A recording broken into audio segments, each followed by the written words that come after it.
কল্পনা করুন, হাজার হাজার ট্রাক ভর্তি তাজা আপেল, কিন্তু সেগুলো বিক্রি হওয়ার আগেই রাস্তায় পচে যাচ্ছে। এই ভয়াবহ পরিস্থিতি এখন দেখা দিয়েছে কাশ্মীরে। জম্মু শ্রীনগর জাতীয় মহাসড়ক বন্যা আর ভূমিধসে 2 সপ্তাহ ধরে বন্ধ। ফলে কাজিগুন্ড এলাকায় আটকে আছে অন্তত 4000 ট্রাক ভর্তি আপেল।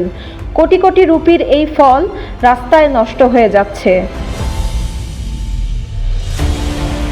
বারামুল্লার কৃষক জাভিদ আহমদ ভাট বলেন, তার 2 ট্রাক আপেল, যার দাম $10,000-এরও বেশি, আর বাজারে পৌঁছবে না। বাধ্য হয়ে তিনি ফল ফেলে দিচ্ছেন। উল্লেখযোগ্য বিষয় হলো, কাশ্মীর ভারতের মোট আপেল উৎপাদনের প্রায় 78% যোগান দেয়। প্রতি বছর এখানে উৎপাদিত হয় 20 থেকে 25 লাখ মেট্রিক টন আপেল। কিন্তু মহাসড়ক বন্ধ থাকায় এখন পর্যন্ত $146 মিলিয়ন ক্ষতি হয়েছে।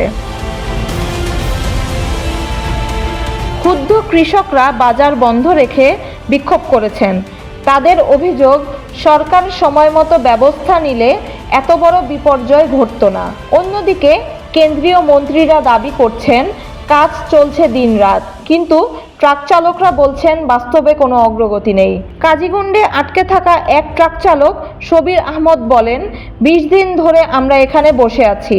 প্রতিদিন ফল নষ্ট হচ্ছে, ফসল ধীরে ধীরে আবর্জনায় পরিণত হচ্ছে। কাশ্মীরের আপেল শিল্পের এই ভয়াবহ সংকট শুধু কৃষকদের নয়, গোটা অর্থনীতির জন্যই এক বড় আঘাত হয়ে দাঁড়িয়েছে।